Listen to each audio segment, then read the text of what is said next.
हमारी संस्कृति, हमारे संस्कार सदा रहे हमारे साथ।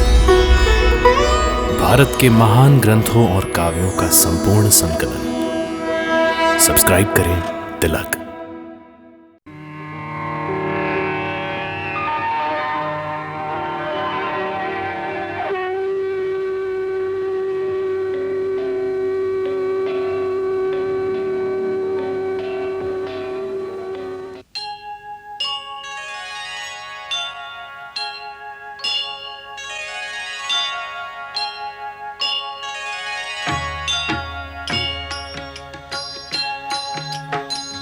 सीताराम चरित अति पावन, मधुर सरस अरु अति मन भावन।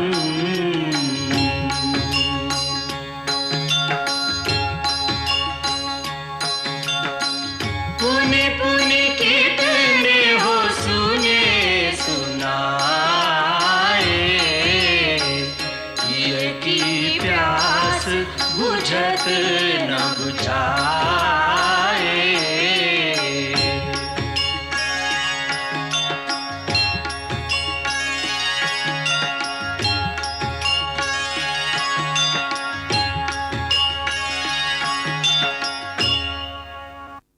हमारी ओर से महाराज को धन्यवाद कहिएगा महारानी। उन्होंने आकर अयोध्या के राजवंश को एक घोर संकट से बचा लिया।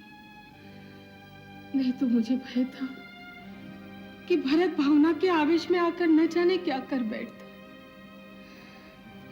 हमें आपका भी धन्यवाद करना है। ये अयोध्या पर विपत्ति का समय है। ऐसे समय में आपके चारों पुत्रियों ने ऐसा आदर्श चरित्र दिखाया जिसकी संसार में कोई तुलना नहीं हो सकती। मैं इनका दुख, इनकी पीड़ा समझ सकती हूँ, परंतु इन्होंने अपना दुख कभी व्यक्त नहीं होने दिया। हमारी सेवा में ही अपना सर्वस्व लगा दिया, जैसे ये पुत्र वधू नहीं हमारी अपनी बेटियां हो। राजमाता, इस समय यह सचमुच ही आपकी बेटियां हैं, मेरी नहीं। मेरा नाता तो विवाह के दिन ही समाप्त हो गया। ये इनका सौभाग्य है कि जिन्हें आप जैसी महान माताएं मिली हैं। आपकी कोख धन्य है राजमाता। ऐसे पुत्र रत्न कई जन्मों के पुण्य से प्राप्त होते हैं, एक से एक महान, जिनके कारण आज हमारा मस्तक गर्व से ऊंचा हो गया है। महाराज ने मुझे कहा कि जाने से पहले राजमाता कौशल्या के चरण छूकर आना। ऐसी वंदनीय माता के पुण्य प्रताप से ही संतान में दिव्य संस्कार आते हैं। नहीं महारानी नहीं, आप हमें लज्जित ना करें। पहले से ही हम आपके दोषी हैं। हम इन सबको कोई सुख नहीं दे सके। अब सीता को ही देखो, राजरानी बनाने का वचन देकर महाराज उसे मिथिला से लाए थे, परंतु हमने उसे वन के कांटों में नंगे पांव भेज दिया। राजरानी होना तो एक साधारण बात थी। मेरी सीता को आज वह पद प्राप्त हुआ है जहां सारा संसार उसकी वंदना करता है। ये आप ही के आशीर्वाद का फल है राजमाता। उसमें मेरा कुछ नहीं।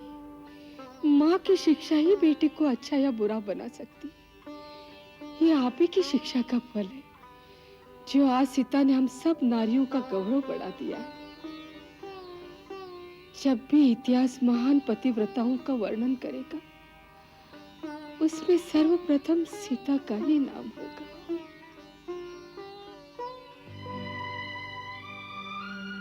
राजमाता के मुख से तुम तीनों की प्रशंसा सुनकर मेरा हृदय गदगद हो गया। अपनी बड़ी दीदी सीता को देखो, अपने उत्तम आचरण से कैसे उसने सभी प्राणियों का आदर प्राप्त किया है। उसी की भांति तुम तीनों को भी त्याग और सेवा के कीर्तिमान स्थापित करने चाहिए। अपनी तीनों सासों का समान रूप से आदर करना चाहिए और किसी भेदभाव के बिना तीनों की सेवा करना तुम्हारा परम कर्तव्य है। राजमाता कैकेयी का विशेष ध्यान रखना चाहिए। वो इस समय पश्चाताप की अग्नि में जल रही हैं। उन्हें विशेष स्नेह और आदर की आवश्यकता होगी। उनसे एक ही शिक्षा सीखनी चाहिए कि किसी मंथरा जैसी घर फोड़ी की चिकनी चुपड़ी बातों के बहकावे में आकर अपने कुल की एकता को नहीं तोड़ना चाहिए। यह तुम्हारा कर्तव्य है कि अपने अपने पति पर ऐसा प्रभाव डालो जिससे चारों भाइयों का प्रेम परस्पर बढ़ता रहे।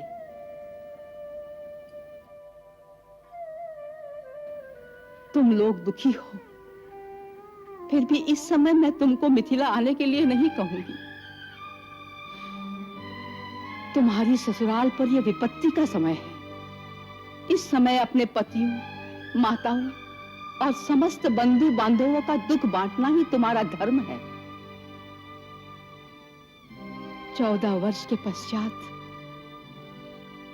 जब ये दुख के बादल छट जाएंगे, जब तुम्हारे ससुराल में चारों ओर आनंद होगा, उस समय तुम्हारे मायके के द्वार तुम्हारे स्वागत के लिए खुले होंगे।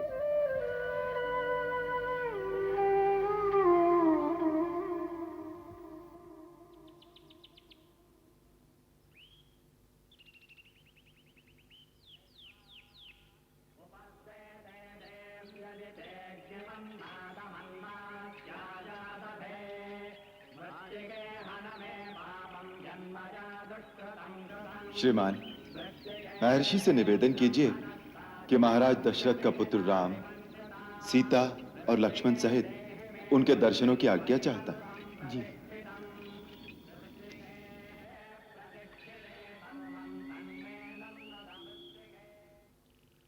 अहम ब्रह्मास्मि।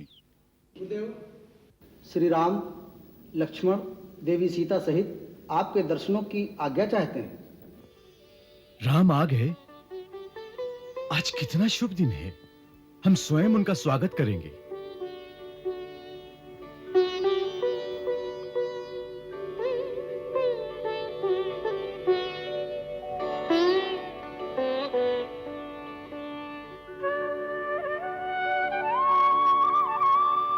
राम, अत्रि के आश्रम में तुम्हारा स्वागत है। आयुष्मान भव। सौभाग्यवती भव।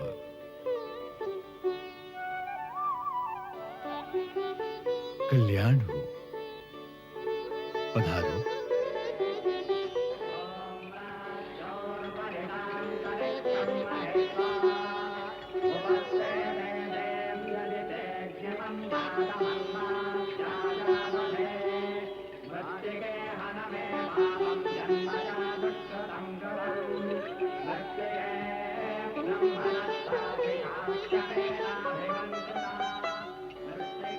राम, देवी अनसुईया से मिलो।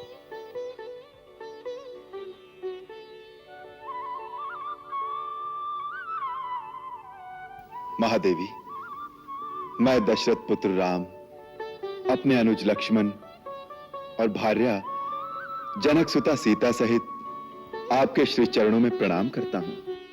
आयुष्मान भव।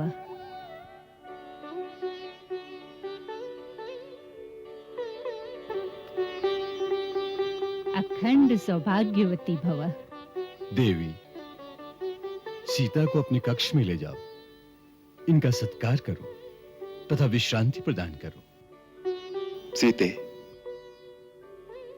विश्व वंदनीय महासती अनुसुईया के दर्शन के लिए देवता भी तरसते हैं। ये वही परम तपस्विनी हैं जिन्होंने एक समय जब 10 वर्ष तक वर्षा न होने के कारण यहां की धरती दग्ध हो रही थी, तो अपनी घोर तपस्या से गंगा को प्रसन्न किया और उसकी एक धारा को यहां चित्रकूट तक ले आई, जो पवित्र मंदाकिनी के नाम से प्रसिद्ध हुई। इसके अतिरिक्त इन्होंने कई बार परिहास ही परिहास में बड़े बड़े देवताओं को भी पराजित किया है। एक सती के दर्शन से तो पुण्य मिलता ही है, परंतु महासती के दर्शन से तो लोक परलोक दोनों संवर जाते हैं। जाओ, इनके श्री चरणों में बैठकर जीवन लाभ उठाओ। तुम मेरी बहुत बड़ाई कर रहे हो राम, परंतु तुम तो जानते हो कि ये सब कुछ केवल पति चरणों की एकनिष्ठ सेवा का ही फल है, और कुछ मैं नहीं जानती, बाकी सब कुछ देव जानते हैं। आओ सीते।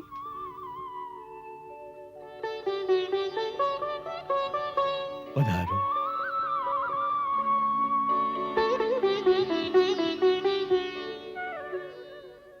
आसन ग्रहण करो।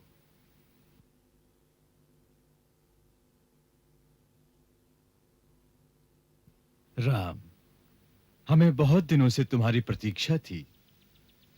तुम्हारे चित्रकूट में आगमन का पता चला तो हम इसी आशा में थे कि तुम इस आश्रम में अवश्य आओगी। आज तुम्हारे आने से यह आश्रम धन्य हो गया। यह तो आपकी उदारता है भगवान, जो आप अपने सेवक का मान बढ़ा रहे हैं। मुझे इससे पहले ही आपके दर्शनों को आना चाहिए था। इस देरी के लिए क्षमा करें। आज हम इन पावन चरणों में बैठकर धन्य हो गए। राम, संपूर्ण प्रभुता पाकर भी तुम इतने विनम्र हो, इसी से तुम समस्त प्राणियों का मन मोह लेते हो। नगरस्थो वनस्थो वा शुभो वा यदि वा शुभः या सांग स्त्रीणाम प्रियो भर्ता तासांग लोका महोदया दुःशीला कामवृतो वा धनेर्व परिवर्जितः स्त्रीणांग आर्य स्वभावानां परमं देवतम पति। पुत्री, अपना स्वामी ही स्त्री का आराध्य देवता होता है। वो राजमहल में रहता हो या कुटिया में, वो भाग्य विहीन हो अथवा धनहीन ही क्यों ना हो, उत्तम स्वभाव वाली नारियों के लिए वो सर्वश्रेष्ठ देवता के समान है। अभी जो तुम्हारे पति ने मेरी शक्ति की इतनी प्रशंसा की, उसके लिए मैंने और कुछ नहीं किया। केवल मन, वचन और कर्म से अपने पति की एकनिष्ठ सेवा की है। नारी केवल इतना ही कर ले तो बड़े-बड़े देवता उसके समक्ष झुक जाते हैं। देवता कई प्रकार से नारी की परीक्षा करते हैं, कई प्रकार का प्रलोभन भी देते हैं, परंतु जो नारी अपने धर्म पर अडिग रहती है, तो देवता तो क्या, सारी सृष्टि का विधान उसकी आज्ञा के अधीन हो जाता है। मैंने अपने जीवन में यही अनुभव किया है। पति से बड़ा हितकारी, मित्र और बंधु और कोई नहीं होता। वही नारी को दोनों लोकों में सुख पहुंचाने में समर्थ होता है।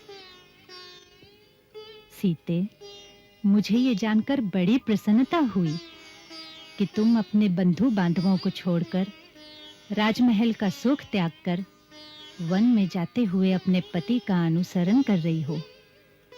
सुख में तो सभी साथ देती हैं, परंतु विपत्ति में जो साथ दे वही अर्धांगिनी है।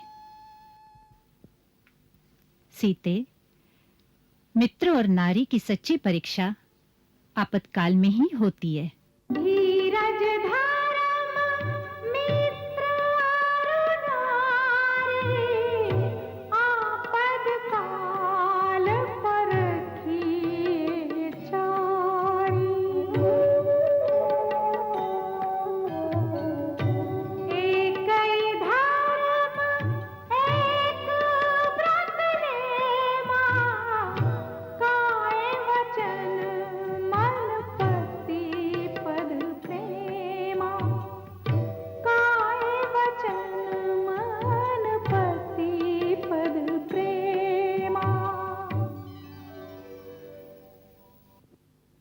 माता, मेरी माता ने भी विवाह के समय यही शिक्षा दी थी। मेरी पूज्य सासू जी ने भी वन जाते समय यही उपदेश दिया था। अब मुझे आशीर्वाद दीजिए कि मैं आपके बताए हुए आदर्श का पालन कर सकूं। सीते, मैं अपनी दिव्य दृष्टि से देख रही हूं कि आने वाले समय में नारियां तुम्हारा नाम स्मरण करने से ही पतिव्रत धर्म पालन करने का बल प्राप्त करेंगी। इससे मुझे अपार संतोष होता है। मैं अपनी प्रसन्नता कैसे व्यक्त करूं? अपने अनूठे वचनों से नारी आदर्श की शिक्षा देकर ही आपने मुझे धन्य कर दिया है। पूज्य माता जी, आपका आशीर्वाद ही मेरे लिए अमूल्य निधि है। सीते, इस मिलन की स्मृति में मैं तुम्हें कुछ उपहार देना चाहती हूँ। मेरे पास दिव्य आभूषण, अंगराग, अनुलेपन और पवित्र परिधान हैं, जो मुझे देवताओं ने उपहार स्वरूप दिए थे। वो मैं तुम्हें देती हूँ।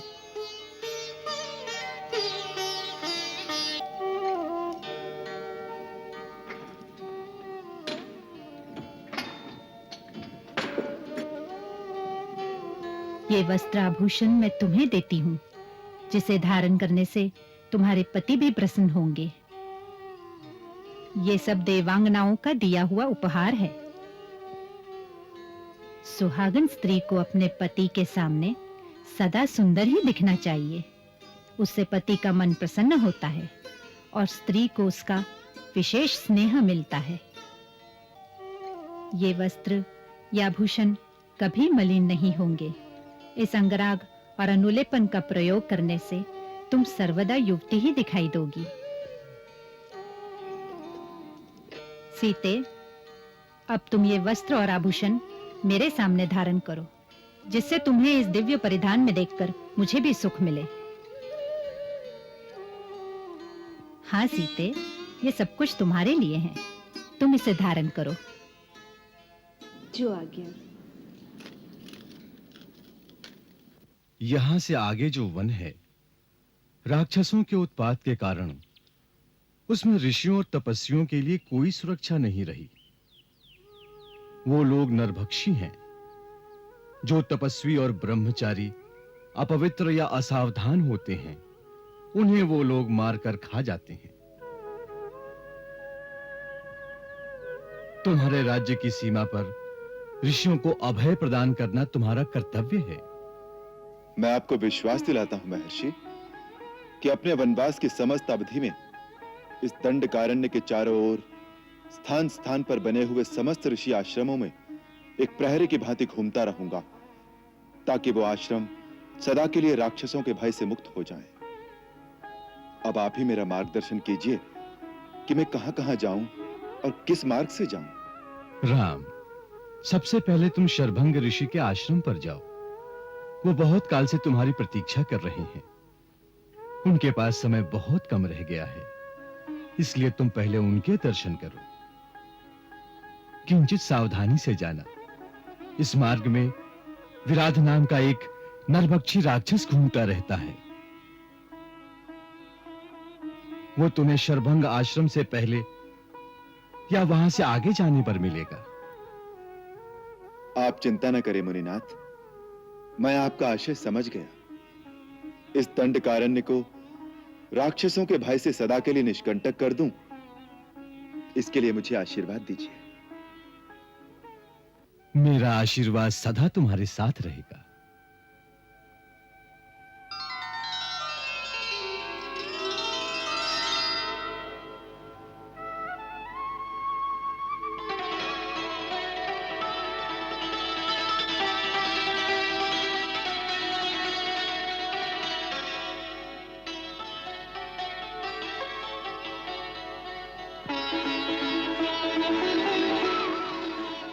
माता अंसुया ने इतने सारे आभूषण दिए हैं, वे माने ही नहीं। माता के यहाँ आकर बेटी को कुछ दिए बिना विदा करना अपशकुन होता है। इन रत्नों और आभूषणों से बढ़कर जो नारी धर्म का उपदेश आपसे प्राप्त हुआ है, इतना महान और पवित्र उपहार है। सदा सुखी रहो बेटी। सीते, तुम बहुत भाग्यशाली हो।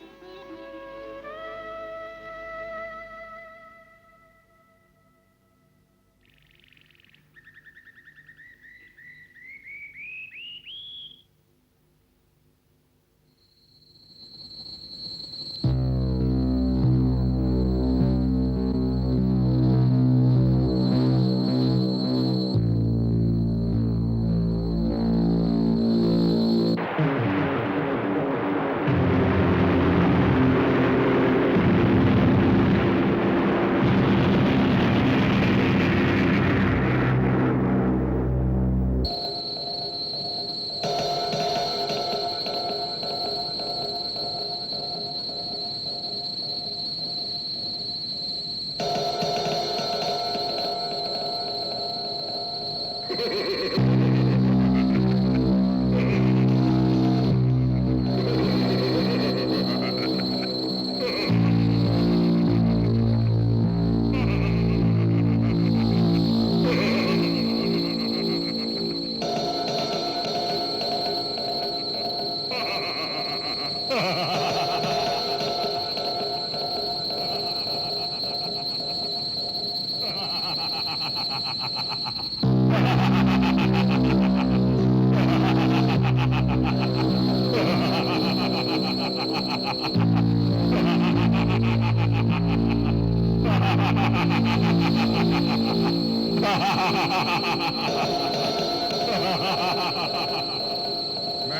विराट राक्षस हूँ। तुम जैसे तपस्वियों का मांस खाकर मैं मस्त रहता हूँ। इस सुंदर स्त्री को अपनी भार्या बनाऊंगा।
लक्ष्मण, यही शरभंग मुनि का आश्रम है।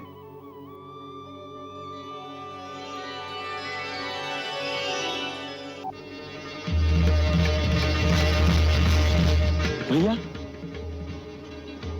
वो देखो क्या है।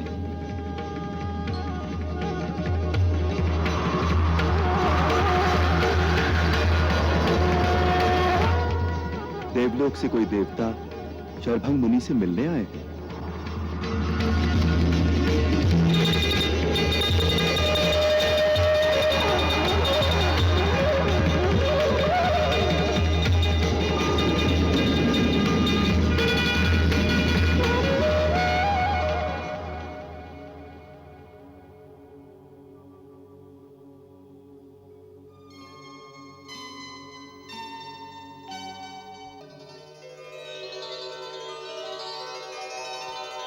प्रणाम महर्षि शरभंग।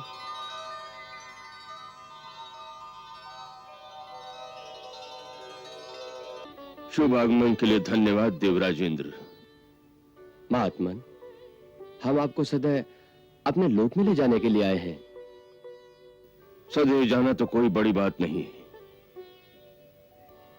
परंतु हम उसके पक्ष में नहीं। जब हमारी इच्छा होगी हम स्वयं जाएंगे।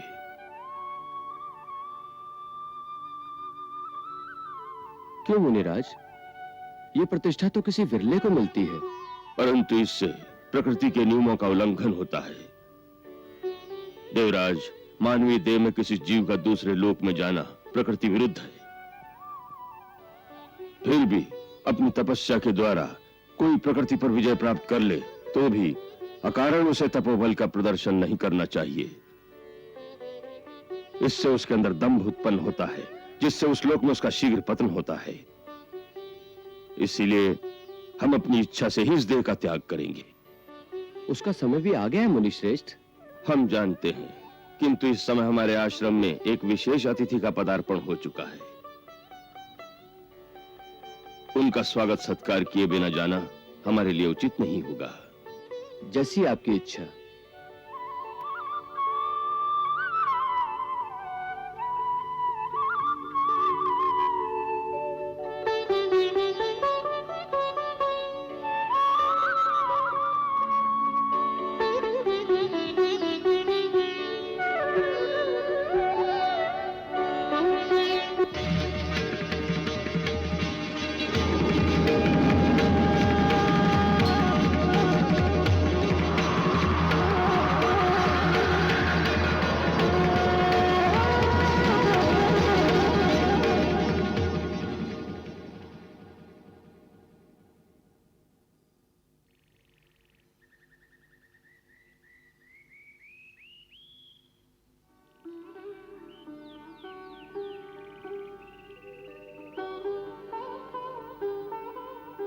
आयुष्मान भव,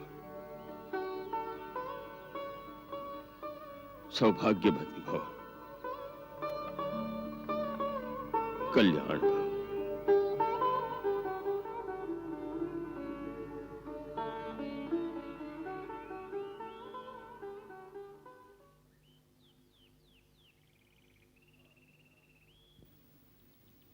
आ गए राम, तुम्हारा स्वागत है। महर्षि अत्रि ने तुमसे सत्य कहा था, हम तुम्हारी प्रतीक्षा कर रहे थे। इस धरती पर हमारा समय समाप्त हो गया है, इसलिए देवराज इंद्र हमें सदैव अपने लोक में ले जाने के लिए आए थे। मैंने आपका वार्तालाप सुना है मुनीश्वर। देवताओं के राजा इंद्र के निमंत्रण को ठुकराकर आपने यह सिद्ध कर दिया है कि जब मानव पूर्ण कर्मयोगी और स्वार्थ रहित हो जाए तो उसका स्थान देवताओं से भी ऊंचा हो जाता है। मानव यदि अपना धर्म और मानवीय कर्तव्य पूरा करे तो उसे देवताओं के पीछे भटकने की कोई आवश्यकता नहीं रहती। देवता स्वयं उसके आगे पीछे हाथ बांधे फिरते हैं। स्वार्थ से मुक्त कौन है राघवेंद्र? हमें भी स्वार्थ था। हम दिव्य दृष्टि से देख रहे थे, महर्षि अत्रि से मिलकर तुम हमारे पास आ रहे हो। तुम्हारे दर्शन की लालसा में हमने इंद्र के निमंत्रण को तुच्छ समझा। आज तुम्हारे दर्शन पाकर हमारे कई जन्मों के पुण्य सफल हो गए पुरुषोत्तम। भगवान, आप मेरे पिता समान पूज्य हैं और हर पिता अपने पुत्र के स्नेह में ऐसे ही भाव विभोर रहता है। हे राम, जिस प्रकार किसी सदग्रस्त के द्वार पर कोई साधु आ जाए तो उसे कुछ दान देना सदग्रस्त का धर्म होता है, उसी प्रकार जब किसी साधु के द्वार पर कोई सदग्रस्त आ जाए तो उसे आशीर्वाद, आत्मज्ञान की शिक्षा देना साधु का धर्म हो जाता है।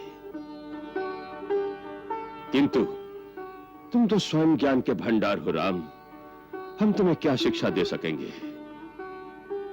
अपने तपोबल से हमने कुछ दिव्य लोगों की सिद्धियां अर्जित की है। आज देह त्याग से पूर्ण अपने वो सारे लोक हम तुम्हें प्रदान कर देना चाहते हैं। इन्हें स्वीकार करो राम। महामुनि, मैं आपके इस अनुग्रह का सदैव ऋणी रहूंगा, परंतु मेरे लिए आपके दिए हुए इन दिव्य लोकों को ग्रहण करना उचित नहीं होगा। ऐसा क्यों कह रहे हो राम? क्योंकि मैं समझता हूं कि जो लोग किसी साधु महात्मा के पास उनके तपोबल से कमाई हुई शक्ति के सहारे अपने दुख मिटाने या महात्मा के पास सुख और संपत्ति मांगने जाते हैं, वो उस लज्जाहीन चोर की भांति होते हैं जो दूसरे की कमाई पर आंख रखता है। यदि स्वाभिमानी पुरुष है तो उसे अपने परिश्रम से कमाई करनी चाहिए। मुझे केवल यही आशीर्वाद दीजिए कि आपकी भांति मैं भी अपने ही कर्मों के बल पर वो शक्ति, वो ज्ञान, वो निस्वार्थ भाव प्राप्त करूं जो मानव को देवताओं से भी ऊंचा उठाता है। मुझे अपने ही कर्मों के बल पर वो सब कुछ प्राप्त करने दीजिए।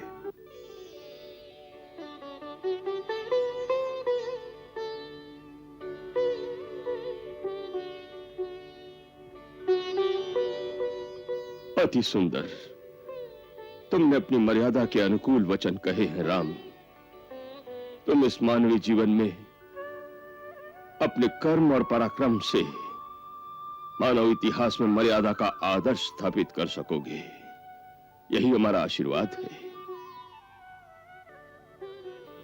आओ, हमारा अंतिम प्रणाम स्वीकार करो और हमें अनंत पथ पर जाने की आज्ञा दो।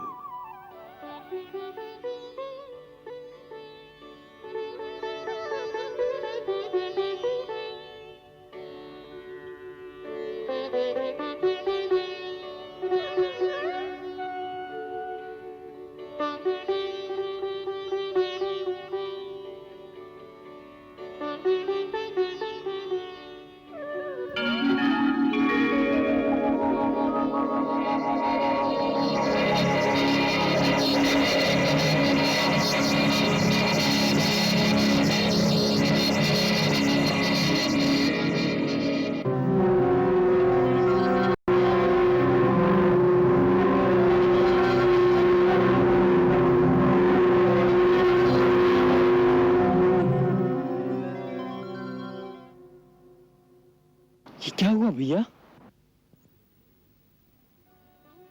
मुनिवर शरभंग अपनी योग अग्नि में अपने पार्थिव शरीर और उसके समस्त संस्कारों को भस्म करके एक अविनाशी पद की ओर चले गए हैं।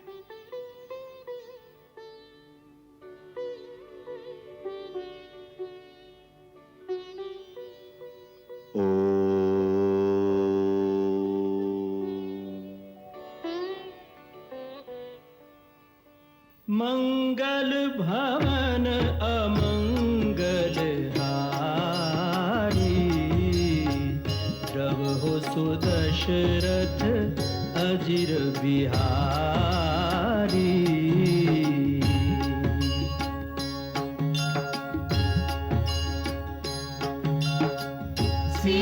सीताराम चरित अति पावन, मधुर सरस अरु अति मन भावन।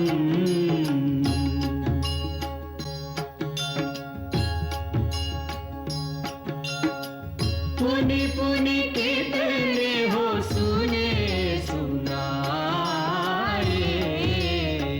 किया की प्यास बुझत न बुझाए।